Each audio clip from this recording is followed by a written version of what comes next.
आज थोड़े क्वेश्चन जान के सिंपल बनाए गए, कॉन्फिडेंस बूस्ट करने को।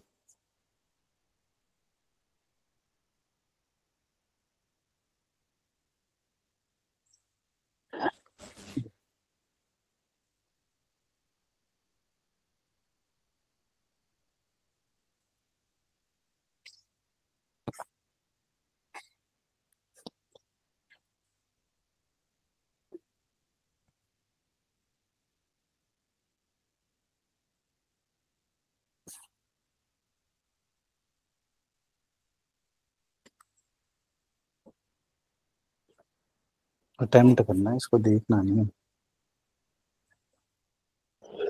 नाम लिख देना प्लीज सारे अपने अपने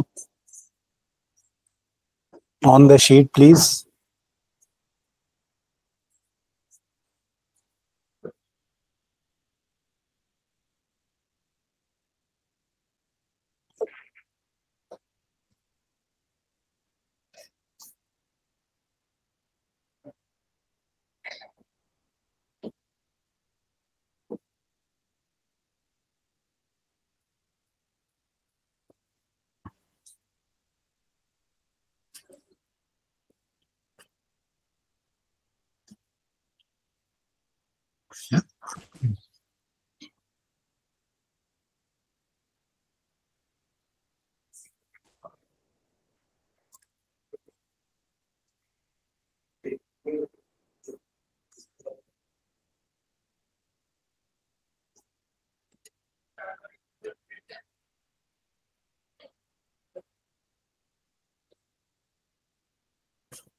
Two more minutes.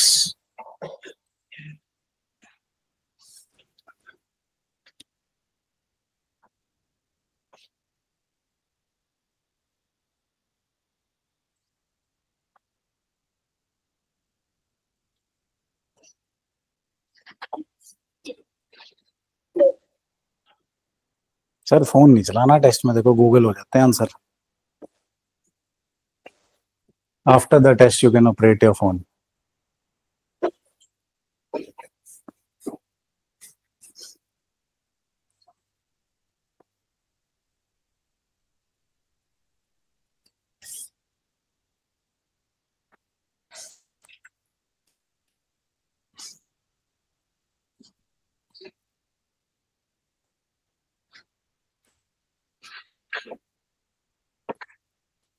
डन। और किसी का हो गया हो तो प्लीज।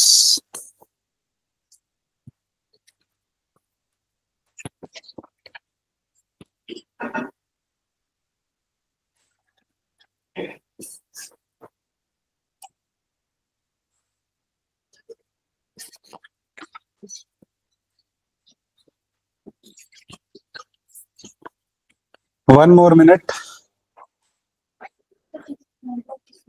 टिश्यूज उधर होंगे आई गेस, मेरे ड्रॉर में होंगे राइट वाले। डन जी। कौन रहेगी?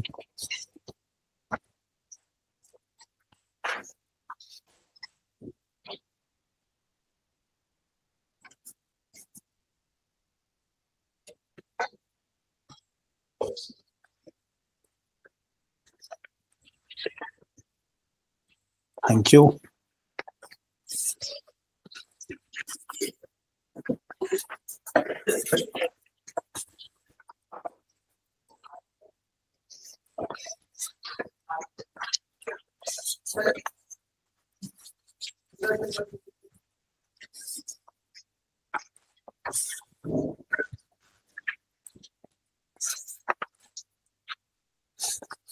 लो जी।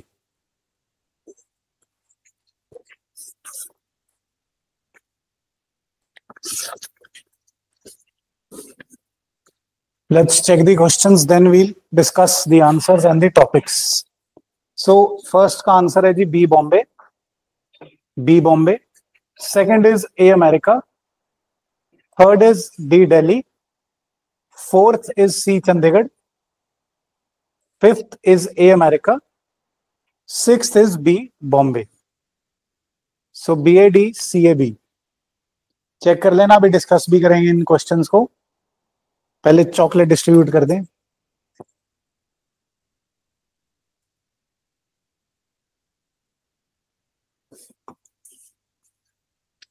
हाँ जी, सो who's got 6 on 6,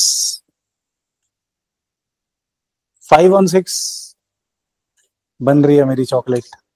पीछे से शुरू करते हैं। 0, 1 on 6, 2 on 6। हर्षिता कौन है यहाँ पे? आस्था, ओके। 3 on 6, चॉकलेट कौन ले गया मेरी? 4, 5। चलो सिमरन एंड वैष्णव देन आधी आधी कर लेना, आ जाओ। Others please give them a, ले जाओ यार प्लीज आके। आओ जी आओ, आप भी आओ। हाँ, मेरे को तो फोटो चाहिए, मेरे को फोटो चाहिए साथ में विद अ विक्ट्री साइन। मैं दोनों को दे रहा हूँ, ये लो, हाफ हाफ कर लेना। ले भाई, well done, well done, well done. सो डिस्कस करते हैं, क्वेश्चन सिंपल सिंपल थे। पहला तो आई थिंक फर्स्ट पिक्चर से ही पता चल गया होगा, that compact initiative military initiative है कॉमर्स एंड टेक्नोलॉजी के साथ, इंडिया एंड यूएसए। अभी अभी साइन हुआ है विद द विजिट ऑफ प्रधानमंत्री Modi ji to US. Simple सा सवाल था, इन न्यूज है, but take this in mind as well, जो ज्यादा चीज इन न्यूज होती है वहां से आंसर आ जाता है, right. Then indirect prompt injection, this is related to what? This is related to cyber attack. अभी इसको डिस्कस करेंगे, एआई एंड चैटबॉट से रिलेटेड है, right. If you have read it you know it. So फिर भी अगर नहीं पता होता, this is the odd one out as well, है ना। बाकी सारे कंफ्यूज करने, कोई इंजेक्शन है तो डिजीज बना दिया, वैक्सीनेशन बना दिया, देन इकोनॉमिक स्टिमुलस बना दी injection, right. Odd one out cyber attack बनाने वाले ने सोचा कैसे? तो this is the answer. How to get to it? Simple. Then Amsterdam island, this was a weird thing.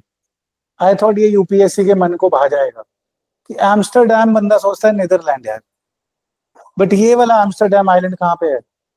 Indian Ocean में। This is in Indian Ocean, this is a French territory. Will discuss about it but we must know it, right. Then coming to certification, ऐसी सी terms बहुत आ रही हैं paper में, ये पता होना चाहिए, हमें जरूर पता होना चाहिए। आज के सवालों में से कुछ ना भी बताओ, ये पता होना चाहिए। सर्विफिकेशन क्या है? Services are bundled with goods. और ये वर्ड को भी ध्यान रखना, 2-3 बार ये आंसर बना, बिकॉज ये आम भाषा में बंदा यूज नहीं करता है, and if he is writing it in the options he is reading it somewhere, so most likely this is the answer, right. इसका कंसेप्ट समझाऊंगा, बट अभी ये समझो, अटेम्प्ट। कंसेप्ट भी समझाऊंगा, डोंट वरी, कंटेंट भी है मेरे पास, बट पहले अटेम्प्ट समझ रहे हो। Got my point? देन नमस्ते scheme, the word of the day is नमस्ते। नमस्ते scheme is related with which among the following? This is related with sanitation workers. Again अगर आप सिमिलरिटी ऑफ ऑप्शन देखो, ये सारे इंजॉयमेंट वाली ऑप्शंस हैं, 3 सिमिलर, तो 4th one is the answer, है ना। फॉरेन टूरिस्ट आ रहे हैं, टूरिस्ट आ रहे हैं, स्पोर्ट्समैन स्पोर्ट्स खेल रहे हैं, थोड़ा economic and let's say commercial enjoyment वाली बात है। Odd one out is sanitation. Simple simple simple attempt, right. Then Tons river, ये आ चुकी है पेपर में। यमुना बहुत ज्यादा न्यूज में, दिल्ली के इलेक्शन हुए थे, यमुना में पोल्यूशन बहुत ज्यादा था, एक बहुत बड़ा मुद्दा बना कि यमुना क्लीन क्यों नहीं हुई। 10 साल हो गए, 5 साल केजरीवाल को, 10 साल केजरीवाल हो गए, तो केजरीवाल को हराने वाला मुद्दा एक यमुना था। सो आंसर है इज यमुना, एंड इसको आज हम थोड़ा सा डिटेल में देख लेंगे, बिकॉज लास्ट ईयर भी नॉर्दर्न रिवर से सवाल आया था, है ना, matching the arranging the chronology. This year also I expect something similar, either a tributary or let's say matching the right and left tributaries or the chronology of joining, right. So northern reverse बहुत simple है, उनको अच्छे से कर लेंगे, एक एक river को भी, एंड उनकी सारी tributaries and etcetera match the following. That is what we are suppose to do. चलो फिर सवाल कर लिए तो अब कॉम्पैक्ट पे आ जाते हैं। As always we'll first underline, इसमें इंपॉर्टेंट क्या है? दो चीजें इंपॉर्टेंट है, एक तो अपने को पता होना चाहिए किसके साथ है। For the prelims compact is US and India.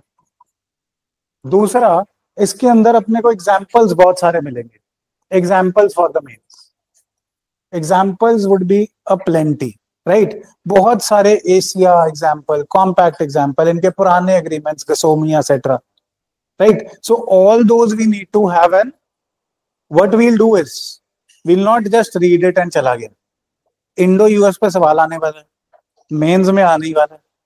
सो पहले ही उसके एग्जाम्पल्स क्रिएट कर लो, अपने पास एक डायरी लगा के दो दो तीन तीन एग्जाम्पल्स, मिलिट्री का लिख लिया, इकोनॉमिक्स का लिख लिया, अरेंजमेंट्स एंड एग्रीमेंट्स के एग्जाम्पल लिख लिए, ट्रेड का नंबर लिख लिया कि हमने डबल करने की बात करी है, 2030 तक 500 बिलियन करेंगे, right. So we must have those examples as well.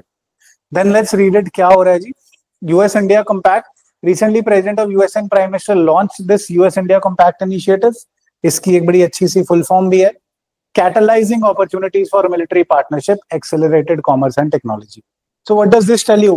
कि इसमें मिलिट्री पार्टनरशिप है, एक्सेलरेटेड कॉमर्स एंड टेक्नोलॉजी है, और बहुत बड़ी बात है जो यूएस नहीं मानता था, टेक्नोलॉजी ट्रांसफर को मान गए कि हाँ, हम यूएस की sophisticated technology, not the highest but the good ones, हमें ट्रांसफर करेंगे। And one more thing, coproduction. This does not usually happen with USA, but अब USA is trying to take the place Russia has in India, right. Russia हमारा defence का major supplier है, USA might take over, right, because of shifting international relations these days. There's a huge shift as well. Recently, Trump साहब ने, US ने, जो कभी नहीं करता रशिया की सपोर्ट, यूएन में उन्होंने रशिया की सपोर्ट करी। So let the developments happen and हम देखते हैं ट्रम्प साहब क्या कमाल करते हैं। बट अभी क्या कमाल करा है इन्होंने? दिस कॉम्पैक्ट एग्रीमेंट करा है, विच इज, सारी चीजें नहीं याद करनी, इंडो यूएस है, अगर फुल फॉर्म याद रहती है तो फाइन, नहीं रहती है नो प्रॉब्लम, कॉम्पैक्ट लिखना ही लिखना है एग्जाम्पल में, right. So clear focus technology, trade and defence पे है। ऑब्वियसली रिजल्ट ड्रिवन करेंगे, ऐसी के बोल बच्चन करेंगे, भैया सब कुछ कर देंगे हम, है ना, साइन करने हैं, सब कुछ करना है।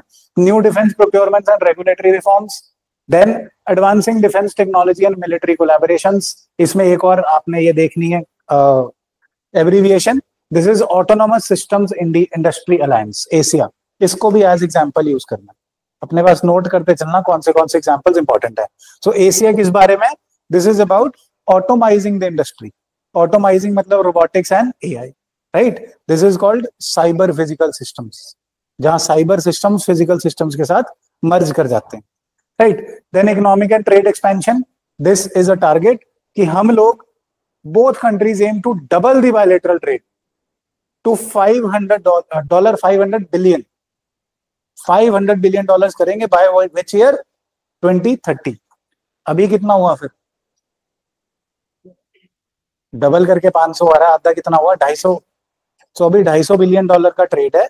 And we must also remember the backward logic of this, कि in USA is the biggest export destination for India, है ना। लॉजिक्स ये याद रहने चाहिए, हमारे लिए बहुत बड़ी मार्केट है यूएसए।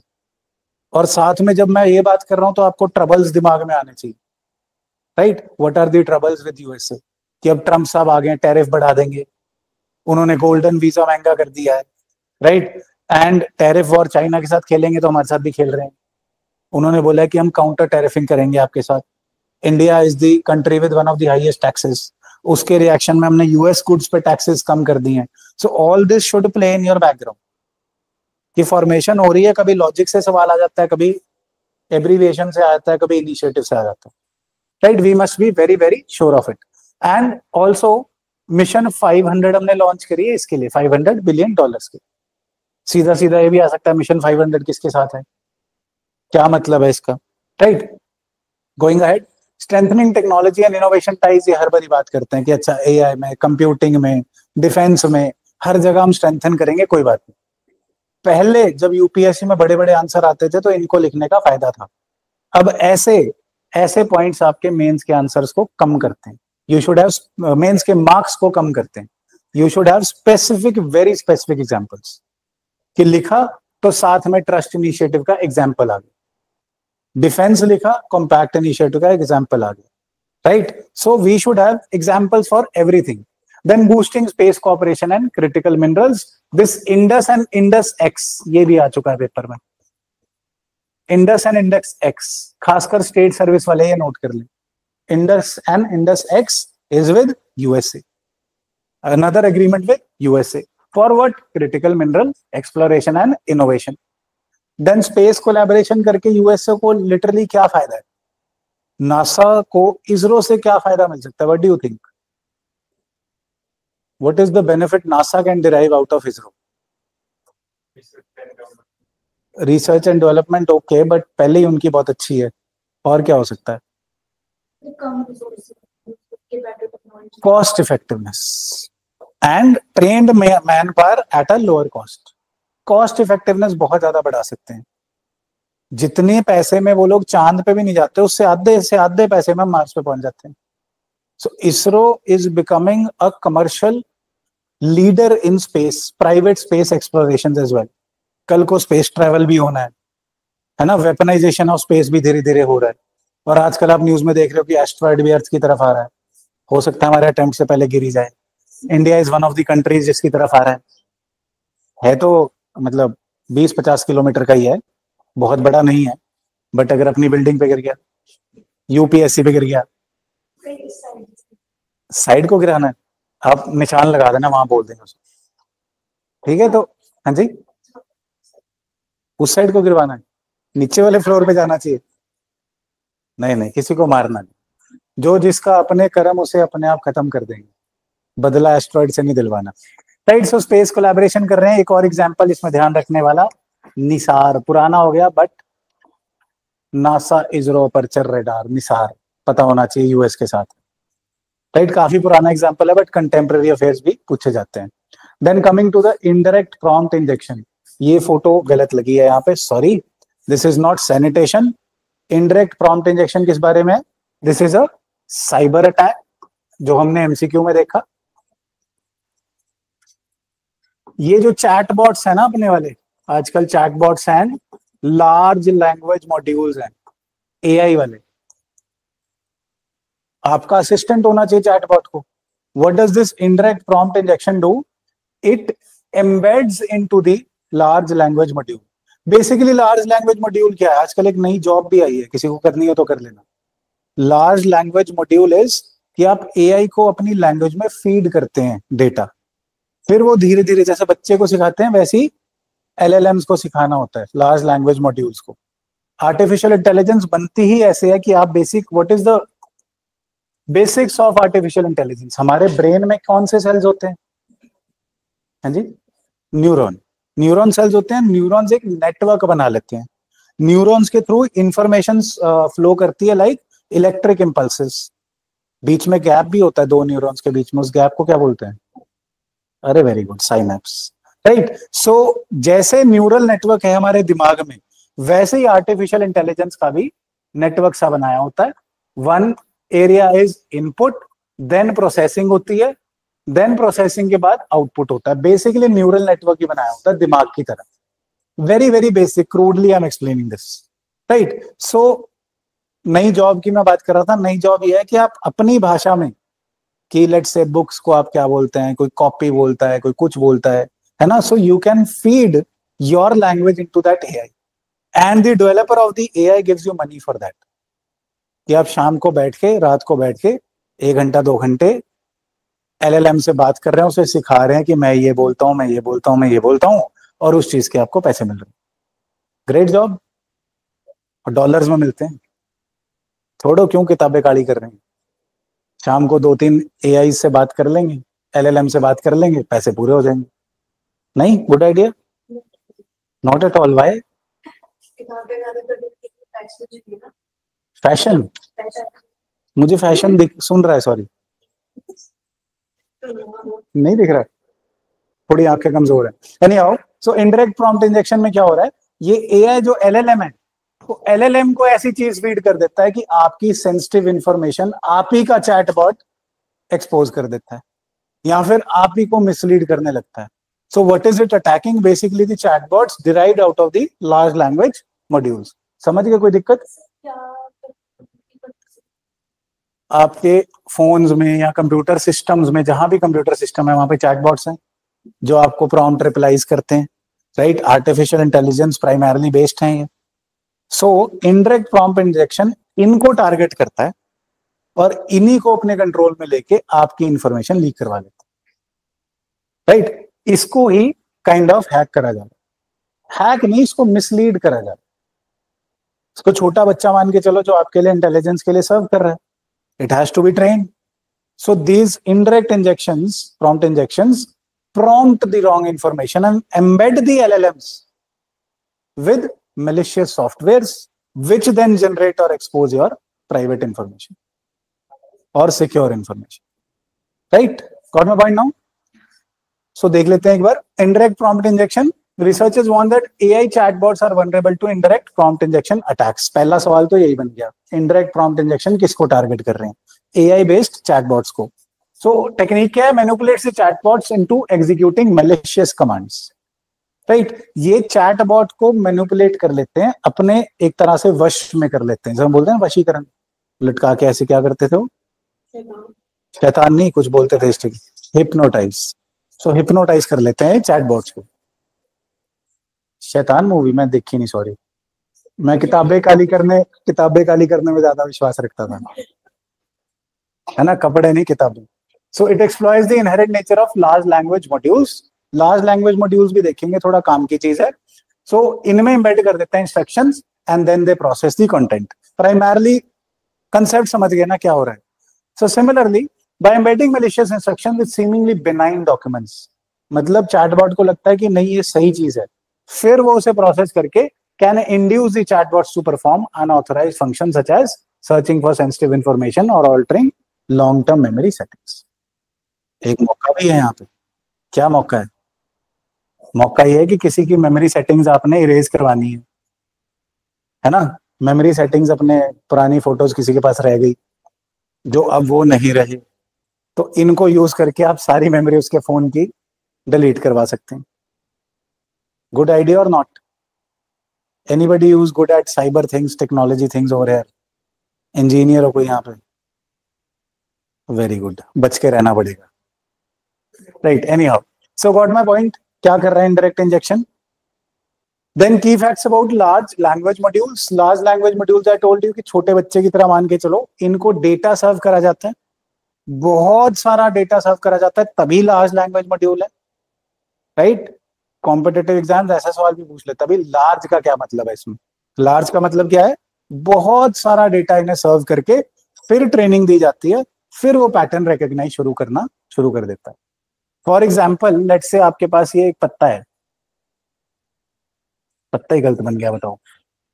एनी हाउ, एक पत्ता दूसरा पत्ता, मान लो पत्ता है यार, क्या हो गया? एनी हाउ, तो लेट्स से इसमें होल्स हैं, ये बीमार है पत्ता और ये हेल्दी पत्ता है. सो लार्ज लैंग्वेज मॉड्यूल को ट्रेन करने के लिए ऐसे हजारों लीव्स पहले उसे सर्व करे जाएंगे. वो उसे पिक्सल में तोड़ तोड़ के देखेगा. पिक्सल मतलब छोटे छोटे छोटे छोटे छोटे छोटे बॉक्सेस में एक एक स्क्वायर को देखेगा. Right? Then we'll feed it कि जिसमें होल्स मिले आपको वो पत्ता बीमार होगा. राइट? सो फर्स्ट उसके लार्ज लैंग्वेज मॉड्यूल की ट्रेनिंग में क्या होता है कि पहले उसके एरर्स बढ़ते जाएंगे.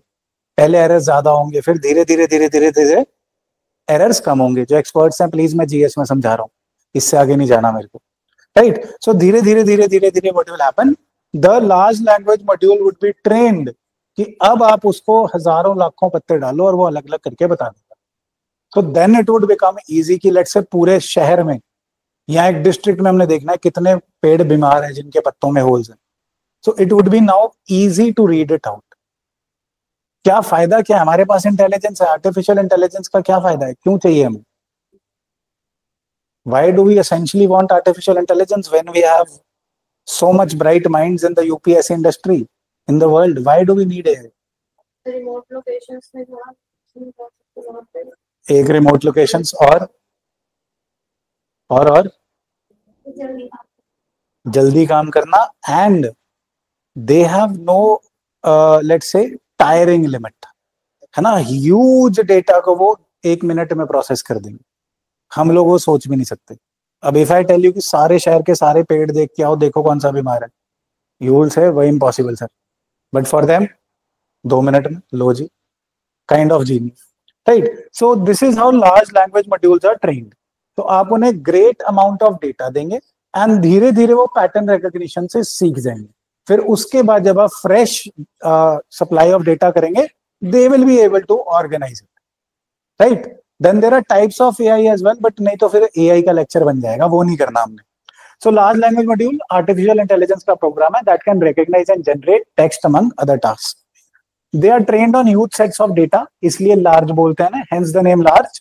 LLMs are built on machine learning, specifically a type of neural network called a transformer model, right? Machine learning पे based होते हैं ये, and it is a computer program that has been fed enough examples to be able to recognize and interpret examples after that, right? पहले आप इसे feed करेंगे, फिर ये ट्रेन हो जाएगा, फिर पैटर्न रिकॉग्निशन शुरू कर देगा। सिंपल सी बात है, क्वेश्चन निकल जाएंगे। क्लियर है जी बात, कोई प्रॉब्लम? नथिंग। सो एप्लीकेशंस क्या है, नंबर ऑफ टास्क कर लेते हैं, हमारे लिए आजकल कर रहे हैं एप्लीकेशंस। अगर आए question, which of the following can be applications of AI, answer is safely all of the above. Can it recite poems? Yes. Can it massage a person? Yes. Everything yes. Applications all are true, right. The publicly available LLM are ChatGPT. ChatGPT में GPT का क्या मतलब है? पहले भी पूछा था, अब सारे जाके खुद से पढ़ गए नहीं। Transformation, please check this GPT, साथ के साथ सवाल आता है और हम लोग भूल जाते हैं, और यूज भी करते हैं हम चैट जीपीटी सारे, है ना, रात को बैठ के बात भी करते हैं चैट जीपीटी से, but we forget it. So GPT की फुल फॉर्म आप लोग मुझे बताएंगे after the class, right. So then Amsterdam Island, इसमें नोट करने वाली एक ही बात है, पीपल माइट फील ये पैसिफिक में, अटलांटिक में, बट ये वाला Amsterdam island, this is in Indian Ocean. Indian Ocean में एम्स्टरडैम आइलैंड है, Indian Ocean, south Indian, then French territory, this is a French territory. बस दो बातें याद, बात खत्म। न्यूज में क्यों आया? बिकॉज छोटा सा आइलैंड है, यहाँ पे बहुत टाइम से आग लगी हुई, it has been engulfed in flames. But याद करने वाली बात बस दो, I don't think anything else would be asked over here. So, for nearly a month, the French territory of Amsterdam has been engulfed in flames. आगे लगी हुई है, बट इतनी भयंकर नहीं है, क्या मतलब देखें। पहले कहाँ लगी थी अभी आग रिसेंटली? कैलिफोर्निया। उसमें हमने डिटेल्स पढ़ी थी, कौन सी विंड थी, क्यों आग लग रही थी, और what were they doing for it, right? But इसमें इतना नहीं याद करना, because this is not that much in news. आग के लिए नहीं, लोकेशन के लिए इंपॉर्टेंट है, right? So referred to as Novel Amsterdam as well, और इले एम्स्टरडैम, ऐसे से मैच द फॉलोइंग वाले सवाल आ रहे हैं लोकेशंस के, so थोड़ा सा ध्यान रखना, right? Amsterdam Island is a French island territory that is situated in southern Indian Ocean, right? Indian Ocean में बस इतनी सी बात ध्यान रखने वाली। Along with neighboring Ile Saint Paul, Amsterdam Island is administered by French Southern and Antarctic Territories.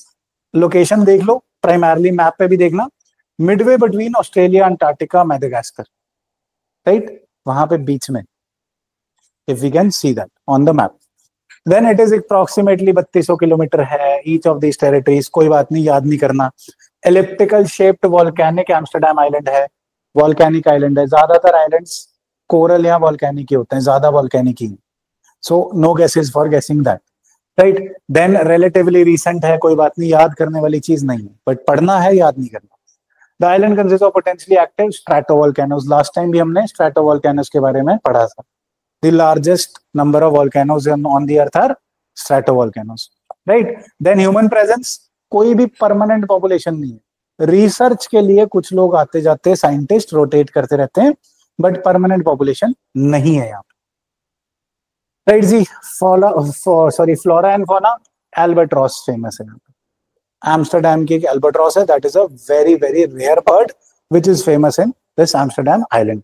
Then Amsterdam is the only French subantarctic isle that sports a native tree called Filica nitida. ये नहीं याद रहने वाला, मुझे भी नहीं याद रहने वाला, आपको कोई जरूरत नहीं. एल्बाट्रॉस भी कोई जरूरत नहीं. बट एल्बाट्रॉस को ये याद रखना, अगर क्वेश्चन आ जाए एक्सटिंक्ट है, नहीं एक्सटिंक्ट नहीं है, एल्बाट्रॉस के बारे में इतना बताऊंगा. राइट. देन मत्स्य, कौन से वाला डीप सी डाइवर था जो जाके टाइटैनिक के पास फट गया था? डीप सी डाइविंग एक मिशन था जिसमें बिलियनियर्स थे.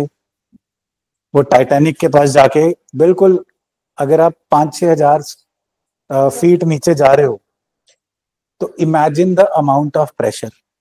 उन्होंने वो मशीन के थ्रू प्रेशर कंट्रोल किया हुआ था, जो उनका वो समरसेबल डिवाइस था, है ना, छोटा सा शिप कह लो. बट जब वो फटा, मतलब उसका प्रेशर रेगुलेशन हटा, तो आदमियों का क्या हुआ होगा?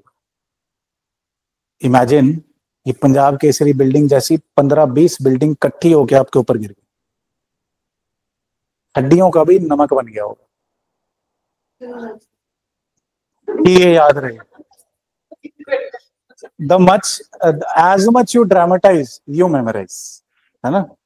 जो जिंदगी में ऐसी चुभती हुई चीजें वो आप अभी भी डिटेल बता पाएंगे, है ना. फोन से जितनी मर्जी फोटोज डिलीट कर लो. आ जाओ फिर. मत्स्य 6000 क्या है? समुद्र, याद करने वाली बात है. ऑब्वियसली डीप सी समरसेबल है,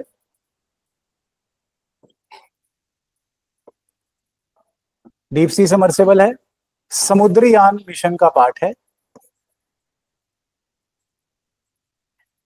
समुद्रयान मिशन का पार्ट है. देन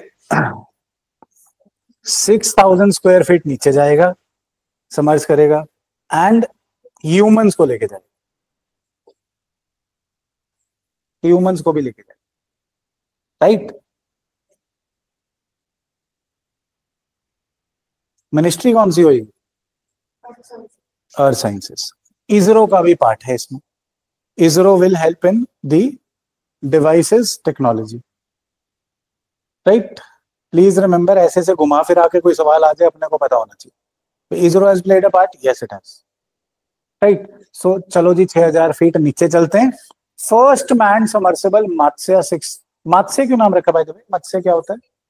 मत्स्य, फिश किसका अवतार होता है? विष्णु भगवान जी. मत्स्य बोलना चाहिए. Am I saying it wrong? Matsya बोलते थे. चलो, we'll call it Matsya then. Shri Matsya. चलो. सो 6000 स्क्वायर फीट नीचे जा रहे हैं. 3 लोग मिलके जाएंगे, होपफुली सक्सेसफुली वापस भी आएंगे. To a depth of 6000 metre, square feet की जगह मीटर्स कर लेना, सॉरी. 6000 मीटर जाएंगे इन द ओशन बाय 2026. राइट. Then about Matsya, it's a deep sea submersible, particularly for deep sea mining and biodiversity studies. 6000 square feet नीचे जा रहे हैं और इंडिया क्लेम कर रहा है हम लोग इकोसिस्टम या इकोलॉजी को हार्म नहीं करेंगे, सिर्फ रिसर्च एंड एक्सप्लोरेशन करके वापस आ जाएंगे. But would it be harm? Somewhat तो होगा. मेरीन पोल्यूशन होएगा, नॉइज पोल्यूशन होएगा, अनयूजुअल अननेचुरल चीज नीचे जाएगी इतनी ज्यादा डेप्थ तक, और इंसान पहुंच गया तो कुछ ना कुछ उठा के लेके आएंगे. इसमें रोबोटिक आर्म भी होगा जो सैंपल्स कलेक्ट करेंगे. Right. So developed by the national institute of ocean technology under the Samudrayaan mission. याद रखने वाली बात, समुद्रयान मिशन का पार्ट है. Right. It is part of Samudrayaan mission. It is capable of diving to a depth of 6000 metres. ये तो नाम में लिखा है, कोई नहीं पूछने वाला. राइट जी. Then equipped with cutting edge technology including advanced life support, navigation equipment होगा ही, robotic arm for sample collection, higher resolution imaging. ये याद करने वाली बातें, common sense, nothing to memorize. Right. Then it will house a 2.1 meter internal diameter titanium alloy. ये याद रख लेना, कभी कभार ये पूछ लेते हैं कौन सा मेटल यूज हुआ है. टाइटेनियम अलॉय प्रेशर रेजिस्टेंस के लिए काम आएगा. Right. This will personnel sphere में होएगा titanium in collaboration with ISRO. ISRO का भी पार्ट है. याद रखने वाली चीज, ISRO is helping with the personnel compartment, जहां पे लोग बैठेंगे उस कंपार्टमेंट में कैसे रेगुलेशन होएगी, उसमें इसरो काम आ रहा है. Then the manned submersible will be equipped with subsystems for buoyancy management. State service वाले मुझे बताओ, buoyancy क्या होता है? या बाकी सारे बता दो, कोई इस एंट में ना आंसर करे कि मैं तो यूपीएससी वाला हूँ। व्हाट इज बर्नसी? टेक्स्ट में इकोनॉमिक नहीं, फिजिक्स, साइंस वाली बर्नसी जी। सर जो लिक्विड है ना वो बट फोर्स में डालते हैं, जिसमें खुद डालते हैं तो उसके बाद से बिल्कुल सही।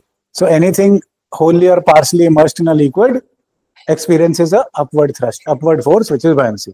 कितना होता है वो? जितना उसने वॉल्यूम रिप्लेस करा है लिक्विड का, है ना। बेसिक साइंस में पढ़ेंगे, बट आप एग्जांपल याद करना, एनसीईआरटी में फोटो होती थी, एक बंदा लैंड पे खड़ा होकर पत्थर उठाने की कोशिश कर रहा है, उससे नहीं उठ रहा, वही पत्थर जब पानी में उठाता है तो उठ जाता है। क्यों? बिकॉज पानी उसको हेल्प करता है। That force is buoyancy. Ma'am economics में buoyancy क्या होता है? आपने मेंशन किया है, तो टैक्स buoyancy कितना?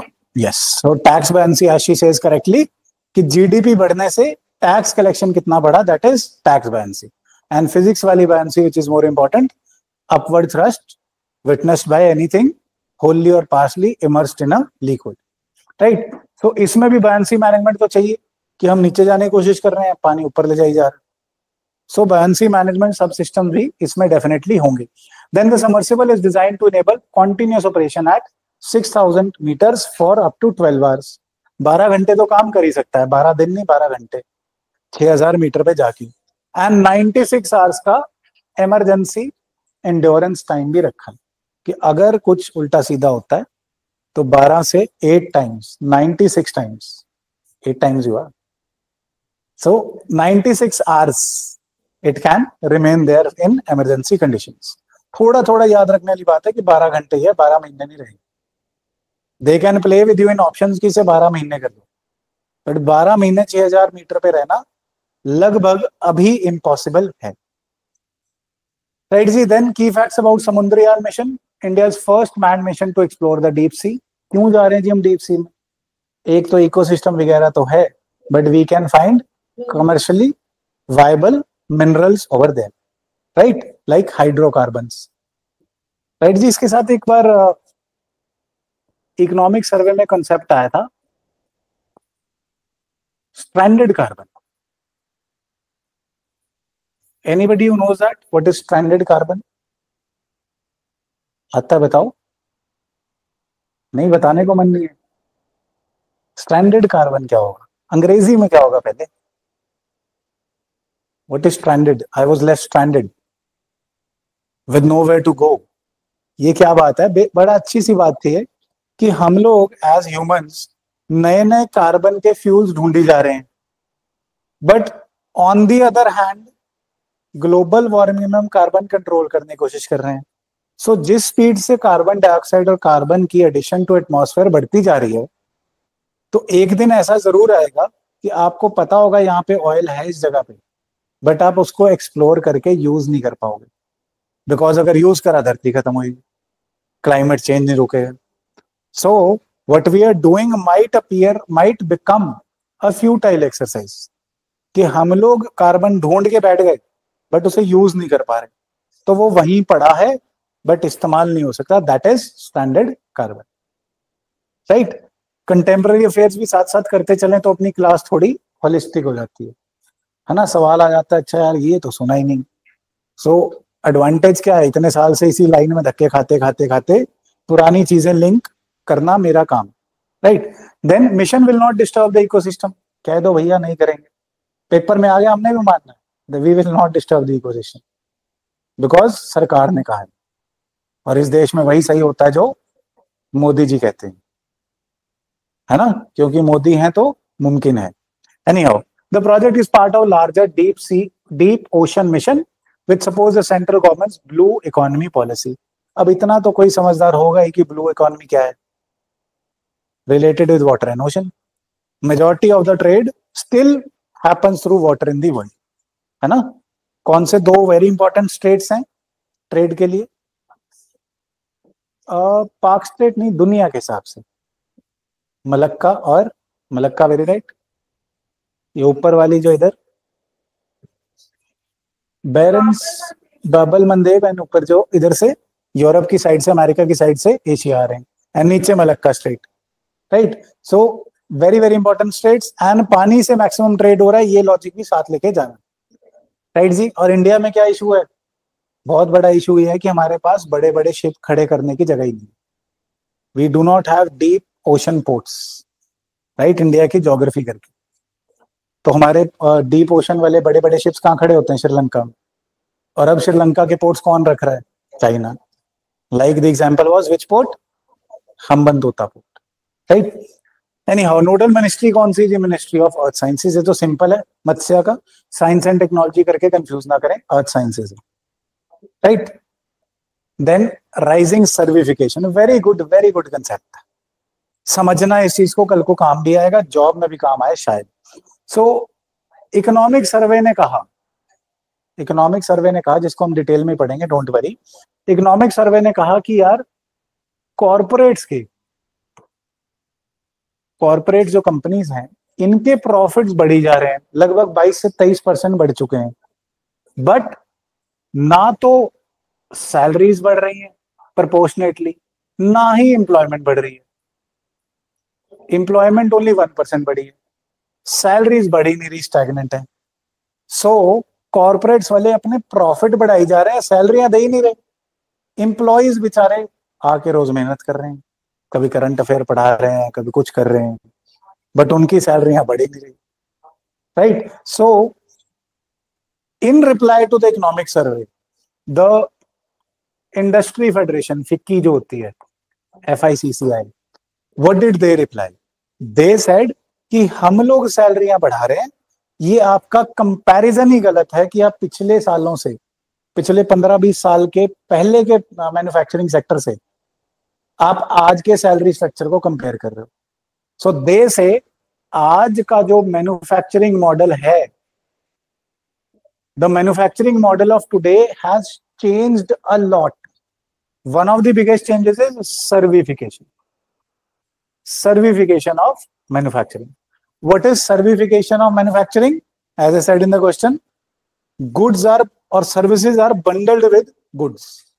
क्या मतलब है ना भैया, एग्जाम्पल के थ्रू समझते हैं, बड़ा सिंपल सा एग्जाम्पल। अब क्या हो रहा है, पहले दी मैन्युफैक्चरिंग वाज की प्रोडक्ट बनाया, बेच दिया, ले जाओ। Now to retain customers, to provide better services, what they are doing कि हर प्रोडक्ट के साथ कोई ना कोई सर्विस अशोर्ड होती है, like logistics, like maintenance, for anything you buy. आप चाहे वॉशिंग मशीन भी खरीदते हैं, उसमें सर्विस सेंटर का नंबर लिखा रहता है कि नहीं समझ आया तो आप इस पे कॉल करें, है ना। सर्विस वाला बंदा हर साल आपके पास आएगा ही आएगा। So those kind of logistics and services are now sold along with the goods, that is सर्विफिकेशन।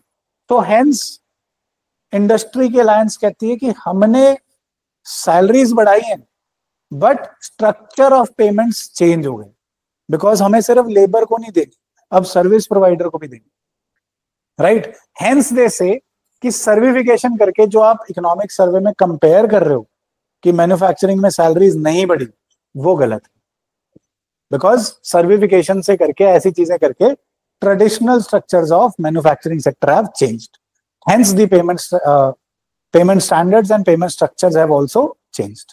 Got my point over है। देखो अपना ऐसा पेपर है, गुड और नॉट में हम ये नहीं कह सकते गुड और bad. We say it has good points as well as bad points and we need to manage the bad points. Good क्यों है, बिकॉज कस्टमर रिटेंशन में हेल्प करती है। गुड क्यों है, बिकॉज ब्रांड वैल्यू को ऐड करती है। गुड क्यों है, बिकॉज कस्टमर्स को सर्व करती है बेटर। बट बैड क्यों है, बिकॉज अगर मैन्युफैक्चरिंग में भी सर्विस इकोनॉमी डाली जाओगे तो शायद एम्प्लॉयमेंट उतनी नहीं बढ़ पाएगी। वी नो ना, manufacturing is the employment intensive sector, service is not. Service is capital as well as skill intensive, right? So it has both the points. What do we need to do? Balance out. Got my point? देखेंगे points. चलो, so rising certification, economic survey highlighted that corporate profits बढ़ रहे हैं, but wage growth नहीं हो रही, employment growth नहीं हो रही. So इस पे Confederation of Indian Industry ने कहा that they are regularly increasing salaries, बस structure बदल गया है. He suggested that recent wage trends may not be directly comparable to the past. क्यों नहीं comparable? Because servification of manufacturing हो चुकी है. That is integrating the goods with services. Goods के साथ साथ आप services भी बेच रहे हैं, right? Servification refers to increasing integration of services with traditional manufacturing processes. ये डेफिनेशन सी कभी काम आ जाएगी, क्वेश्चन ऐसे ही बनते हैं, है ना. Term servicification seen in news और term servicification closely resembles which of the following, ये ध्यान रखना. Right. It involves manufacturer offering value-added services such as maintenance, consulting, customization, digital solutions, along with physical goods. Right. So physical digital system या cyber physical systems are becoming a reality. Services goods के साथ बेची जा रही है.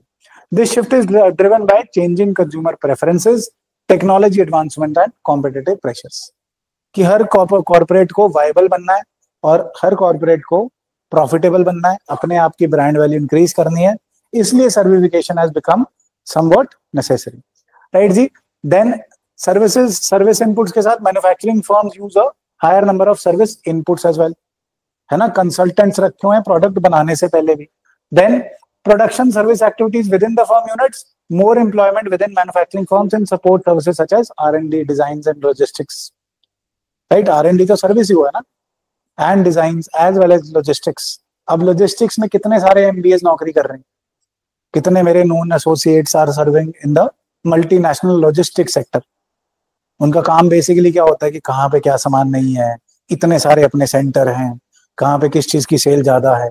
So service sector has been integrated into every sector. Right. So manufacturing firms, services sold bundled with goods, even sellers को तीनों levels पे, इनपुट के टाइम पे रॉ मटेरियल पे भी सर्विस है, प्रोडक्शन के टाइम पे भी और सेल के टाइम पे भी.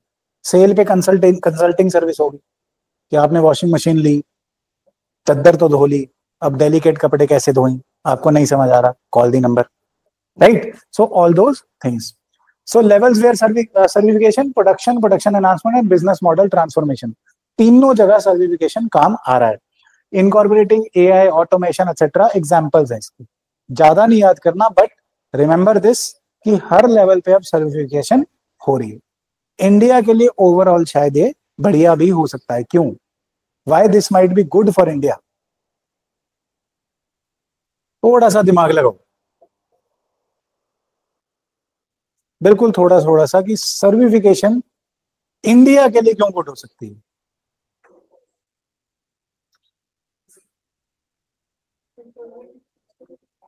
हाँ, और globally, India and the globe. India is the manpower factory office of the world, manpower factory of the world. Cheap नहीं बोलना, कॉस्ट इफेक्टिव बोलेंगे हम. ब्यूरोक्रेट बन रहे हैं हम. Cheap is a cheap word. ना, एनसीईआरटी सिर्फ एक रेफरेंस बुक है ना. कॉस्ट इफेक्टिव लेबर, है ना. यंगेस्ट नेशन, हमने सर्विसेज प्रोवाइड करनी है और सर्विफिकेशन होगी तो सर्विसेज की अपॉर्चुनिटी बढ़ेगी. सो ओवरऑल पिक्चर में शायद इंडिया इससे बेनिफिट कर जाएगा. ऑफ जी, IT इंडस्ट्रीज भी डेवलप्ड है, back end office of the world भी बन गया, है ना, एज शी सेड. राइट जी. सो बेनिफिट्स क्या है? एक तो रेवेन्यू इंक्रीज होगा फर्म्स का, और अगर गुड आप ले आते हो तो भूल जाते हो कहां से लाए थे, बट रेगुलर सर्विस मिल रही है तो कस्टमर रिटेंशन होगी. राइट. देन डिफरेंशिएशन होगी, provide the competitive edge in markets dominated by the products. Right जी. Then sustainability. Right. So if you are in contact with your customer regularly, then you're able to increase your revenue, increase the satisfaction of the customer, और increase the value of the good. और अगर आपकी industry provide कर रही है तो आपका corporate ज्यादा अच्छा प्रॉफिट करेगा. राइट जी. देन चैलेंजेस क्या है? चैलेंजेस में उल्टा लिख दिया हुआ है, सेम चीज वापस लिख दी है. एनी हाउ, चैलेंजेस क्या हो सकते हैं? अपने दिमाग से सोचो. एनीबडी? सर्विफिकेशन के चैलेंजेस, एक तो स्किल डेवलपमेंट है ना.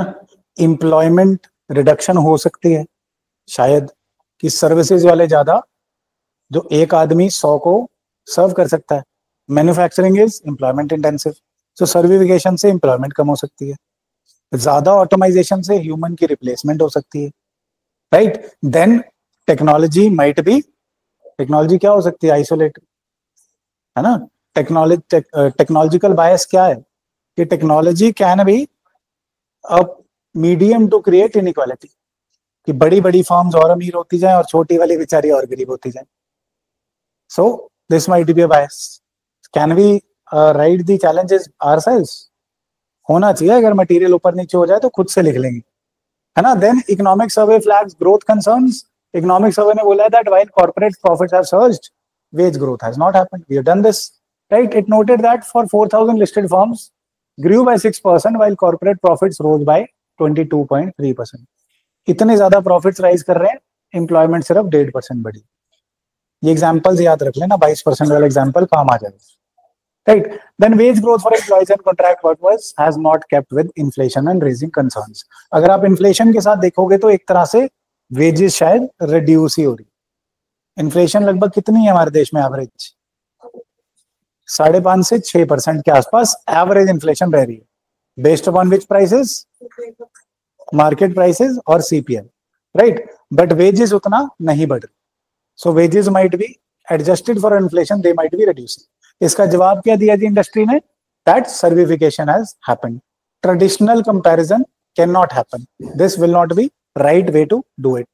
देन इम्पैक्ट क्या है जी? Manufacturing firms now rely more on external agencies, outsourcing of services. यही इंडिया के लिए एडवांटेज है।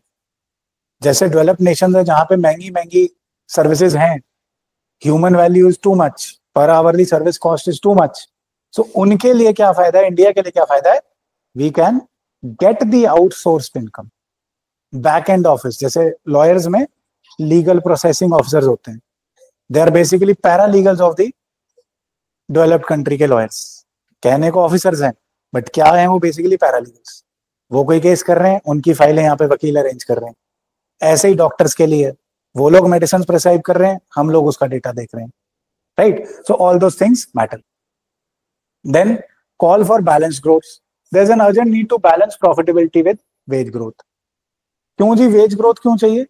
बिकॉज अगर आप प्रॉफिट अपने पास रखी जाओगे, कॉर्पोरेट सारे प्रॉफिट रखी जाते हैं, डिस्ट्रीब्यूट नहीं कर रहे वेजेस में, सो कंजम्पशन एक्सपेंडिचर कैसे बढ़ेगा? अगर हम सबके पास इनकम ही नहीं होगी तो हम खर्चा कैसे बढ़ाएंगे? हम खर्चा नहीं करेंगे तो उनके लिए, कॉर्पोरेट्स के लिए डिमांड कहां से आएगी? सो अगर आपने सर्कुलर मॉडल ऑफ इकोनॉमी चलाना है कि डिमांड बढ़ेगी, ग्रोथ बढ़ेगी, तब जीडीपी बढ़ेगा। Excuse me. So we need to pay the household sector as well. Hence we need a balanced growth. कि consumer demand may weaken, affecting the long-term growth as well. Right? So economic survey echoed this statement, stressing that sustained economic expansion requires stronger employment incomes, which fuel the consumption and investment. Consumption होगी तभी businesses के पास पैसा जाएगा, तभी वो invest कर पाएंगे और अपने आप को expand कर पाएंगे. Hence the corporates must also realize कि प्रॉफिट बढ़ाने से कुछ नहीं होगा, थोड़ा सा दिलेर बन के वेजेस भी बढ़ा देनी चाहिए, राइट। सो कल से फीस बढ़ा देते हैं, है ना, वेजेस बढ़ा देते हैं कि नहीं? कोई भी हाँ नहीं? हाँ जी, अब से बात जो आएगी उनकी नहीं बच सकती है। चलो then let's say the word of the day is NAMASTE. सबको नमस्ते। So what is this Namaste scheme? Schemes पे सवाल आ रहे हैं। Namaste scheme is related with what? Sanitation workers.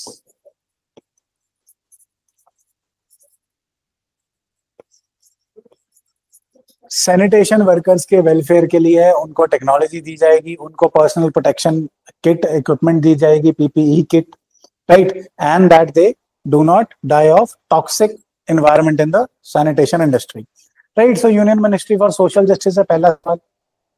Obviously नमस्ते स्कीम अपने आप से नहीं बता रही, तो मिनिस्ट्रीज में पूछी जा सकती है। Ministry for social justice and empowerment है। पीपीई किट्स जो कोविड के टाइम में बहुत न्यूज में रही थी, वो डिस्ट्रीब्यूट करी गई हैं। Ayushman health card to sewer and septic tank workers under the flagship scheme of national action for mechanised sanitation ecosystem. National action for mechanised sanitation ecosystem, NAMASTE is that. इसको एस को अपने पास लिखते हुए अंडरलाइन कर लेना, बाद में याद रह जाएगा, एनसर्कल कर लो। S is for sanitation workers. याद रखने की बात साथ में करती जानी है, नहीं तो पढ़ा तो था और भूल गए, ये सिंड्रोम नहीं होना चाहिए, राइट। आई ऑलवेज एडवाइस कि जो पढ़ा है वो अगर आ गया तो मैं आंसर कर दूंगा, this must be the approach. जो क्लास में हुआ था वो पेपर में आ गया तो I answer, and trust me वही आएगा, इससे बाहर नहीं है, राइट। आ गया तो हाँ जी, हाँ जी, हाँ जी, करेंगे, right. So going ahead, the objective of national action plan for mechanised sanitation ecosystem is to formalise and institutionalise the person engaged in hazardous cleaning of sewers and septic tanks, right. पहले historically भी आप जान रहे हैं कि historically भी the backward classes were actually forced to do this, है ना। Dead bodies and faecal matter उठाने वाले को बैकवर्ड क्लास माना जाता था। एक और भी बात है कि बैकवर्ड क्लास और पुअर को तो आप हेल्प कर ही रहे हो, बट साथ साथ जैसी कंट्री डेवलप हो रही है, लोग सारे के सारे एक तरह से अमीर हो रहे हैं। So if you do not institutionalise it right now, if you do not make it a profession right now, respectable thing, so बाद में करने वाले सारे होंगे, उठाने वाला कोई नहीं। क्या? फीकल मैटर, है ना। Because when people grow they want to move out. Rickshaw चलाते थे कितने लोग, अब शहर में जाके देखो कितने लोग रिक्शा चला रहे हैं। रिक्शे वाला भी रैपिडो चला रहा है, ऑटो वाला उबर चला रहा है। तो सिमिलरली अगर सारे सैनिटेशन वर्कर हट गए तो आम जिंदगी खत्म हो जाएगी, घरों में फीकल मैटर डिस्चार्ज करना मुश्किल हो जाएगा। करेंगे, बट उसको चलाएगा कौन? उसको चलाने के लिए इंस्टीट्यूशनलाइज कर रहे हैं ना। That is why you are right, but the thing is we need to institutionalise it, कि कोई रिस्पेक्टफुली कह सके हाँ मैं सैनिटेशन वर्कर हूं, मैं सैनिटेशन इंडस्ट्री में काम करता हूं, सेप्टिक टैंक्स को रोबोट के थ्रू क्लीन कराता हूं, है ना, कि किसी को ये इज्जत हो कहने में। ऐसे ही फार्मर्स के लिए भी retention of youth in farmers वाली एक स्कीम थी। तो सिमिलरली दोनों साइड्स हैं इसके, it's only not only for poor, it's for everybody, we must support it, right. So sewers and septic tanks के लिए ministry of social justice and ministry of housing and urban affairs दोनों मिलकर implement कर रहे हैं, right. जहां ministry लिखी थी ऐड करो, ministry of urban and housing and urban affairs भी है, right. Then implementing agency is national Safai Karamcharis finance development corporation. ऐसी डेवलपमेंट कॉर्पोरेशन पे कभी कभी सवाल आ जाता है, मेंशन हो जाए तो ध्यान रख लेना, right. Under the ministry of social justice, सीधा सीधा सवाल है भैया, ये सफाई कर्मचारी जो फेडरेशन है किसके अंदर है? Social justice ministry, right. It would be implemented for 3 years only, 2023-4 से लेके 25-26 तक। I don't think this might happen, but probably we must remember कि नमस्ते में जो ई है दैट इज 3 years के लिए इंप्लीमेंट होगी। कंसिडर द फॉलोइंग स्टेटमेंट्स आ गया तो क्या करेंगे हमें पता होना चाहिए। कौन सी चीजें?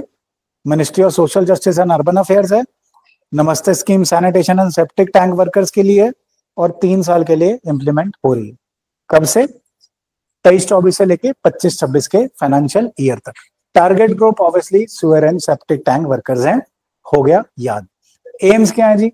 0 fatalities in sanitation work in India. आ जाए ऑप्शन तो याद ही हो जाएगा, गेस हो जाएगा। All sanitation work to be performed by skilled workers. Then no sanitation works comes in direct contact with human fecal matter. That's what we are trying to actually achieve, right? Sanitation workers are collectivized into SHGs, self-help groups. इनको एक तरह से voice बनाने के लिए, कल्ले कल्ले को एक्सप्लॉइट कर सकते हो, अगर इकट्ठे हो गए यूनाइटेड वी स्टैंड। तो इनको एक वॉइस बनाने के लिए कि इनकी सुनी जाए, SHGs में अरेंज कर दें, राइट जी। Sorry. Then Gulf of Eilat, ये बहुत ज्यादा न्यूज में एरिया, इसका दूसरा नाम भी है, मेनली इसे क्या बोलते हैं? Gulf of अकाबा। अब आप समझ जाएंगे कहां पे है, बट ये नाम नया था, मैच द फॉलोइंग में आना था, इजराइल जॉर्डन के आसपास की बात थी, तो सवाल बन जाता। We must know it, we must know it कहां पे, राइट। तो गल्फ ऑफ एलात न्यूज में तो छोटी सी बात है, कोरल रीफ्स की बात हुई है यहाँ पे। एक्सपीरियंस अ सरप्राइजिंग 3000 ईयर शटडाउन। यहाँ पे कोरल रीफ्स कुछ हजार साल नहीं ग्रो कर पाए थे। इससे कंसेप्ट भी है, क्यों नहीं करे थे? बिकॉज उस टाइम आइस एज आ गई थी। अगर ग्लोबल कूलिंग हो ना, ये चीज याद रखना साथ में, ग्लोबल कूलिंग होगी, अगर वार्मिंग तो हो रही है, अगर कूलिंग होगी, बहुत ज्यादा कूलिंग होगी, तो कोरल्स ग्रो करना बंद कर दें, because they need a considerably warmer climate and atmosphere around, warmer water, है ना। कम पानी चलना चाहिए, उसमें गंद नहीं होना चाहिए, साफ सुथरा पानी होना चाहिए, है ना, बहुत ज्यादा उसमें स्टॉर्मी वाटर नहीं होना चाहिए, और टेम्परेचर भी मॉडरेट होना चाहिए। अगर ग्लोबल कूलिंग होगी तो क्या हो रहा है, इस एग्जांपल से हमें कॉन्सेप्ट भी समझ आ रहा है। कोरल रीफ्स की ग्रोथ शट डाउन हुई, राइट। सो अभी हमने रियलाइज करा कि कोरल रीफ्स की ग्रोथ शट डाउन हुई थी कहाँ पे, गल्फ ऑफ एलात में। इसकी लोकेशन बहुत जरूरी है। It is also known as Gulf of Aqaba. Usually आपको गल्फ ऑफ अकाबा मिलेगी अपनी, हाँ जी, you will find this in the maps in your atlases, right? Gulf of Aqaba, which is northeastern extension of the Red Sea. अब समझिए कहाँ पहुंच रहे हैं हम, रेड सी की नॉर्थ ईस्टर्न एक्सटेंशन, राइट जी। So the northern portion of Red Sea is divided by the Sinai peninsula, ये भी सवाल में आता है, बहुत बड़ी। Then Gulf of Aqaba in the east and the Gulf of Suez in the west. This area is too much in news. इसके सीधे सीधे नाम नहीं, इसके अदर नेम्स भी पता होने चाहिए। गल्फ ऑफ आइलात या ईलात, जो मर्जी बोल लो इसे। ईलात कहाँ पे है, याद करो, कुछ बनाओ कुछ। ईलात,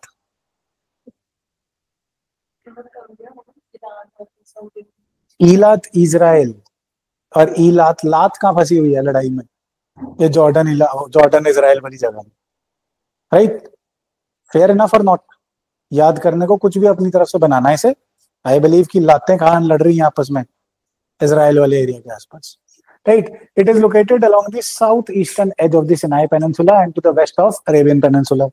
पिक्चर में इजिली याद हो रहा है, जो पहली पिक्चर थी, right? It forms an integral part of the East African Rift System. ये ईस्ट अफ्रीकन रिफ्ट सिस्टम कह रहे हैं टेक्टोनिक प्लेट शिफ्ट होते होते इंडिया में आ जाएगी कि नहीं आएगी?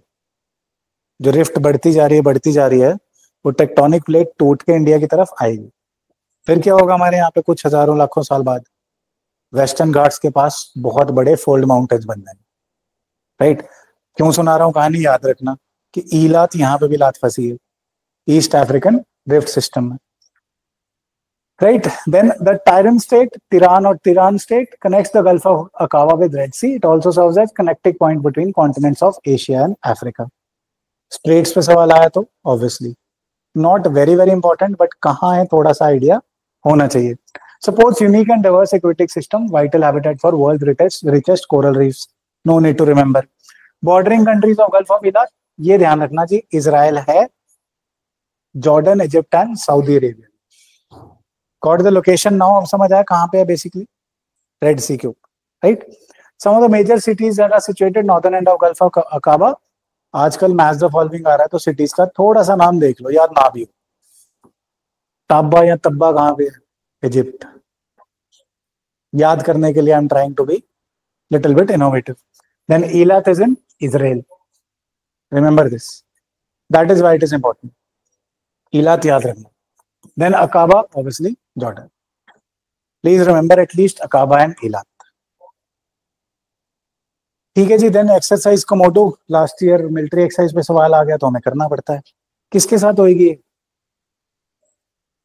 Any guesses? कमोडो एक्सरसाइज कौन सी कंट्री के साथ, या कौन ऑर्गेनाइज कर रहा है? वैसे मल्टीलेटरल एक्सरसाइज है, नेवल एक्सरसाइज है। एनी गेसेस कौन सी कंट्री होगी ऑर्गेनाइजर? साउथ ईस्ट, हाँ। गेस करो कोई बड़ी सी कंट्री। इंडोनेशिया, बिल्कुल सही। एक्सरसाइज कमोडो इज इंडोनेशिया के साथ नेवल एक्सरसाइज एंड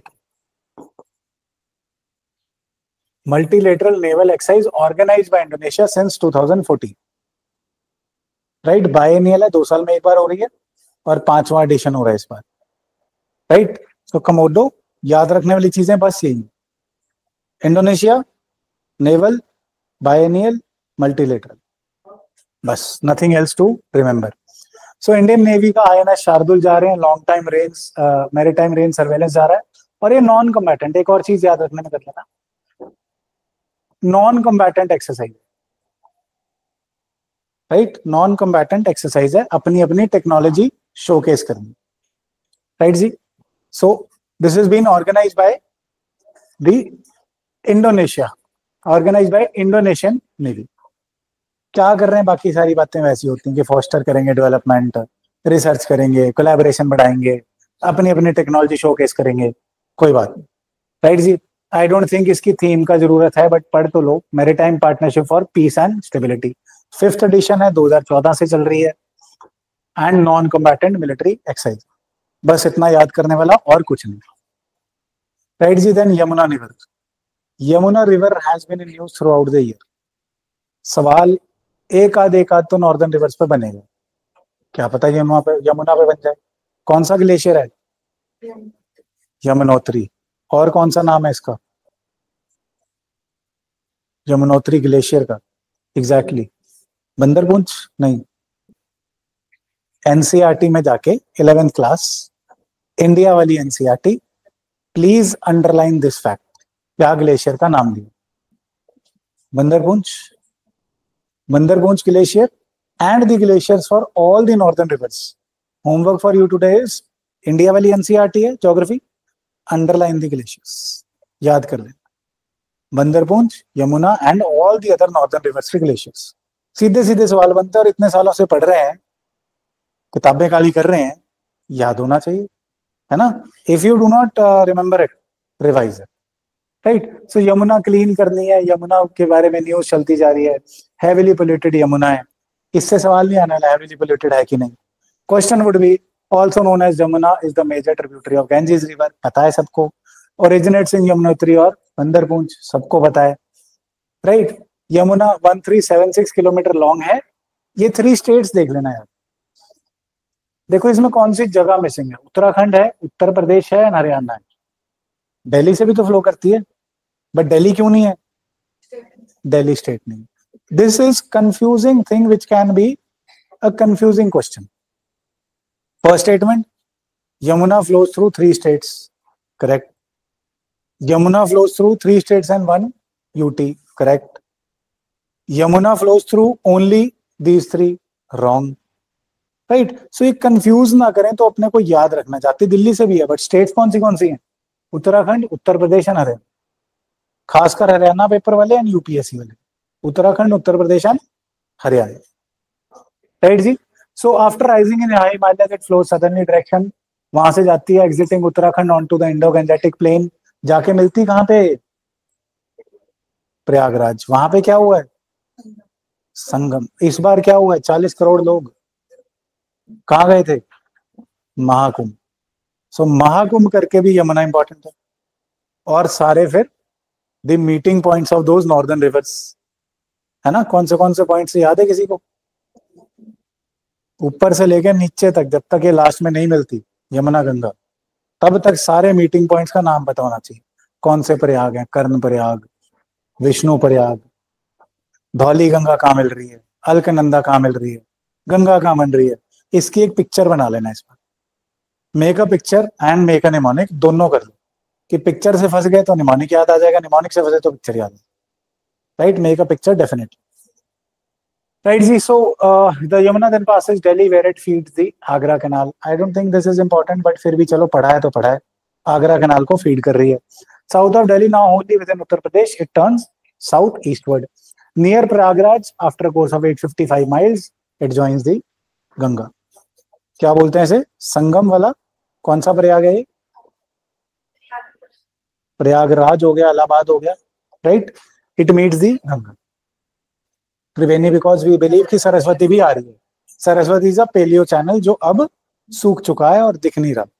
उसके ऊपर भी एक हरियाणा में डैम बनाने की बात हो रही है, उसको रिवाइव करने के लिए, आदि बद्री डैम, है ना, for reviving the Saraswati. Let's see what happens. So main सवाल यहाँ से आ जाता है जी, कौन सी ट्रिब्यूटरीज हैं? राइट और लेफ्ट दोनों लाइन वाइज याद होनी चाहिए। जो सवाल आ चुका है, Tons river is the largest tributary. जिस साल आया था उस साल मुझे भी नहीं पता था। Tons river is the largest tributary, ध्यान रखना। The Chambal river is the biggest tributary on the right.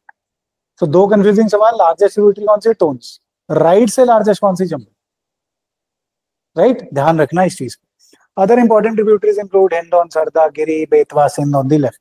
कोई बात नहीं, इसकी ट्रिब्यूटरीज की फोटो बना के याद करेंगे कि ऊपर नीचे कुछ ना हो।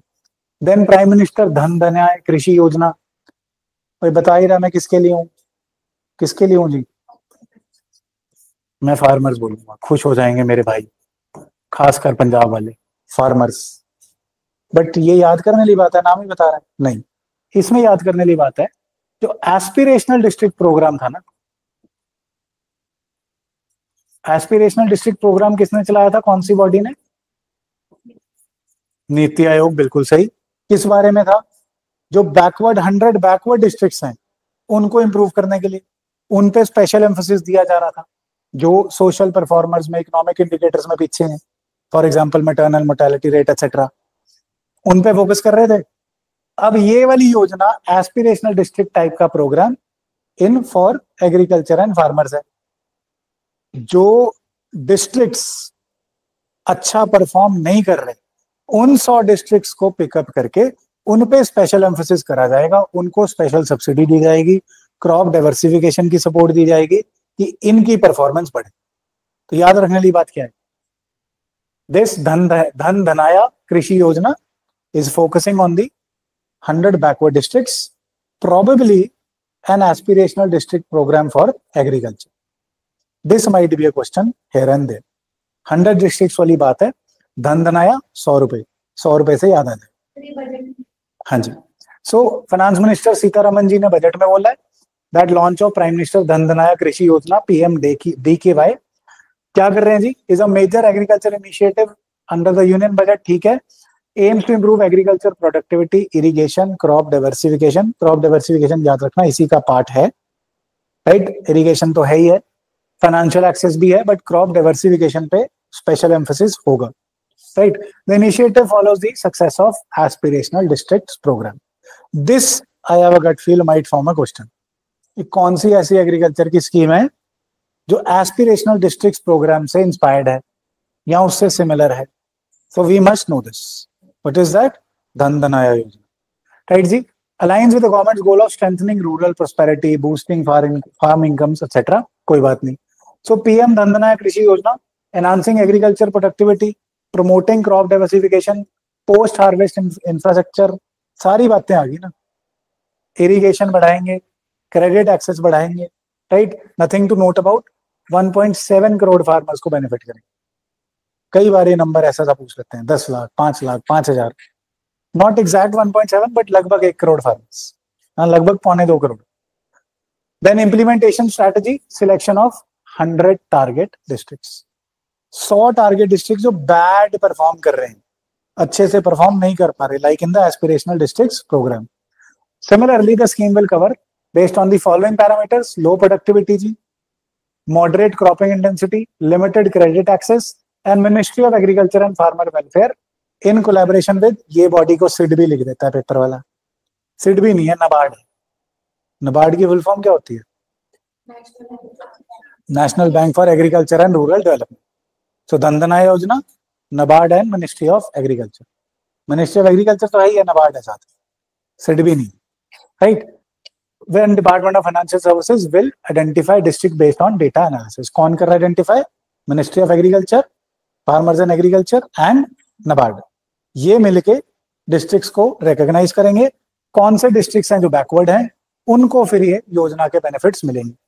Then it does not have a stand alone budget but will be funded through the existing schemes, इसका अलग बजट नहीं रखा गया, राइट जी। Ministry of agriculture and farmer welfare की एंड फिशरीज की जो स्कीम्स हैं उनके बजट में से निकाल करके इसका बजट दिया जाए। So does it have a budget of 4,000 crore? Remember that, right. Rural prosperity and resilience program, to address unemployment in agriculture, government has introduced a multi-sectoral rural prosperity and resilience program. Skill करेंगे rural youth को, investment करेंगे, याद करने की बात कोई नहीं, no need to worry. Then additional things ये ध्यान रखना, आत्मनिर्भरता इन पल्सेस, इसमें एक आधी बात अप्रिशिएट करने वाली है। ये 6 ईयर की मिशन है, Aatmanirbharta in pulses for self sufficiency in pulses. Basically tur, urad, मसूर एंड अदर सच पल्सेस पे, सिर्फ इन पे नहीं, अदर सच पल्सेस पे भी फोकस किया जाएगा। पल्सेस का क्या इशू है, हम लार्जेस्ट कंज्यूमर है लगभग, बट बहुत सारा हमें इंपोर्ट करना पड़ता है, लार्जेस्ट इंपोर्टर एज वेल। सो बहुत सब्सटेंशियल पार्ट इंपोर्ट करना पड़ता है। एक बात, इंपोर्ट बिल घटाओ। दूसरी बात, जहां जहां चावल लगाया जा रहा है वहां पानी कम हो रहा है ना, चोना बीज दे की हो जाता है। So sorry, so water level is going down. So when water level is going down, pulses are not water intensive crops like rice, pulses की पेमेंट भी अच्छी मिलेगी। इट्स जस्ट कि हम फार्मर्स को बता पाए कि आपके ही बेनिफिट में pulses, for example Punjab area में पल्सेस लग सकती हैं, इतनी अच्छी पल्स प्रोडक्शन हो सकती है, इतनी अच्छी कमाई हो सकती है चावल को रिप्लेस करके इन्वायरमेंट भी बच सकती है, ecology, water table, right, production, पैसा, कॉमर्स, रिक्वायरमेंट, प्रोटीन इंटेक, सब कुछ इससे सॉल्व हो सकता है. That's why this mission might be important, specially at least for the mains. So basically developing climate. एक और बात है, pulses are more climate resilient than rice. Climate change को भी आप मिटिगेट या अडेप्ट कर पा रहे हैं, अडेप्टिंग है basically. By the way economic survey जब करेंगे हम देखेंगे दैट नाउ इंडिया शिफ्टेड कि हम अडेप्टेशन पे ज्यादा फोकस करेंगे, मिटिगेशन पे.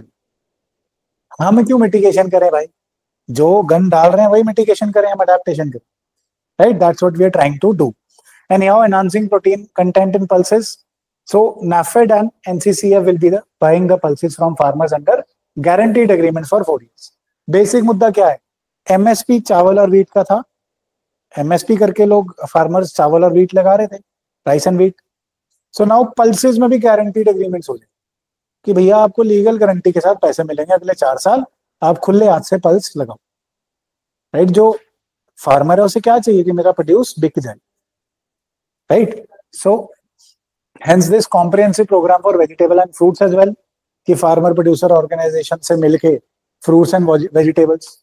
एग्रीकल्चर में जो हॉर्टिकल्चर वाला पार्ट है, फ्रूट्स एंड वेजिटेबल्स वाला हॉर्टिकल्चर वाला पार्ट है, that is growing a lot faster than agriculture which has primarily stagnated. So hence horticulture को भी पुश करने की बात हो रही है. देन ग्रामीण credit score for financial inclusion, public sector banks will introduce this GSC, ग्रामीण क्रेडिट स्कोर, राइट. ये क्या करेगा, फाइनेंशियल इंक्लूजन बताएगा, कौन से डिस्ट्रिक्ट में कितनी है वो बताएगा. No details required over here. Then expected impact जी क्या होगा, PMDKY, थोड़ी मेंस वाली बात आ गई. अच्छा जी, एग्रीकल्चर ग्रोथ बढ़ जाएगी, रूरल इंफ्रास्ट्रक्चर बढ़िया हो जाएगा, फाइनेंशियल एम्पावरमेंट हो जाएगी. पिछली कई स्कीम्स पे बोल रहे हैं, हो पा रहा है, धीरे धीरे हो रहा है, नहीं हो रहा बिल्कुल भी. फार्मर स्ट्रेंथन है यार, फार्मर्स आर ग्रेजुअली गेन पार. पूरी कंट्री में नारे लगा करके लॉ को वापस करवाना, दैट शोकेसेस द स्ट्रेंथ, है ना.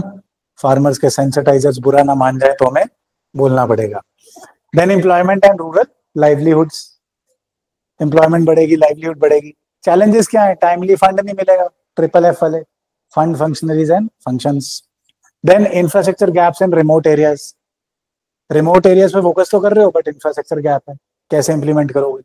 Then farmer awareness and participation. This is the biggest thing in agriculture reforms, that farmers be made aware according to their own will, कि वो खुद चेंज करें, उन्हें फोर्स ना करो. फोर्स करोगे तो फिर क्या होगा आपको पता है, राइट. सो कंक्लूजन क्या है जी, this is again transformative step towards improving India's agriculture landscape. Mains वाले एक ट्रांसफॉर्मेटिव स्टेप याद कर लें, ये बहुत जगह काम आएगा. कोई योजना पे आया, आप ट्रांसफॉर्मेटिव स्टेप लिख सकते हो conclusion, right. So transformative step towards improving India's agricultural landscape by focusing on productivity, irrigation, storage and financial access. Empower कितने फार्मर्स को कर रहे हैं, 1.7 crore. So while challenges remain, effective coordination between central and state governments and timely implementation will be the key to the scheme's success. State क्यों जरूरी है agriculture में, coordination state subject है, याद रखना बार बार. Agriculture is a state subject, right. Then project Waterworth. अब ये नाम कंफ्यूजिंग है. वाटर वर्थ अगर मैं बोलूं, ये वाटर सेविंग का स्कीम है, पोर्टेबल वाटर को बचाने की स्कीम है. लगता है ना है कि नहीं लगता, बट है नहीं. जो मेटा है, फेसबुक वाली company, that is laying down optical cables under the sea. बहुत बड़ा इंटरकॉन्टिनेंटल सिस्टम बनाने की कोशिश कर रहे हैं. US, इंडिया, ब्राजील, सबके नीचे से ऑप्टिकल केबल जाएगी. That's why the fish is saying कि I want to eat optical cables now. इससे क्या पता चल रहा है, फोटो में भी डीप मीनिंग है कि हम लोग तो अपनी कनेक्टिविटी बढ़ाने को ऑप्टिकल केबल डाल ही जा रहे हैं. On one hand it is helping humanity, but on the other hand it is harming the ecology, है ना. जहां तारें थी नहीं, फिशेस को क्या पता क्या है. और अब हम, इन्होंने क्या कहा है, वाटर वर्थ में हम AI सिस्टम्स लगाएंगे कि फिशेस वगैरह उस तारों को हार्म ना कर सकें, खा ना सकें. तो हम उन्हें हार्म कर सकते हैं, वो हमें नहीं कर सकते. So what is this water worth? Meta announces ambitious subsea cable endeavor ever project Waterworth. So water worth is what? Subsea cable. Meta का है जिसका मर्जी है, बट सबसी केबल है. It is nothing to do with saving water. So 50,000 kilometre long cable कितनी बड़ी, मतलब हमें वहां से लेके एसी की केबल पीछे तक डालनी होती है, बहुत महंगी है. ये 50,000 किलोमीटर की केबल डाल रहे हैं. एंड अगर आप एक्चुअली गूगल करेंगे या देखेंगे तो बहुत सारी केबल्स अंडर दी सी अब हैं. जो इंटरनेट कनेक्टिविटी अंडमान से तो हमने अभी डाल ली है recently. An optical cable has been laid down. हाँ, बहुत सारे. इवन हमारी सड़कें भी खोद के देखोगे यहाँ भी निकलेगा, बट लैंड पे इतना हार्म नहीं होता जितना सी में होगा, है ना. So it's cable will reach depth up to 7,000 metres. हमारा मत्स्य पहुंच पाएगा यहाँ पे? नहीं, 6,000 तक. रिलेट कर लो, याद हो जाएगा. ये 7,000 मीटर डीप वाटर्स में. Project is using AI to enhance subsea cable infrastructure and improve global connectivity. Basically optical fibres में क्या फायदा है? डेटा ट्रांसमिशन बेटर हो जाती है, लीकेज कम होती है, ज्यादा ट्रांसमिशन हो जाती है. That is why it is better.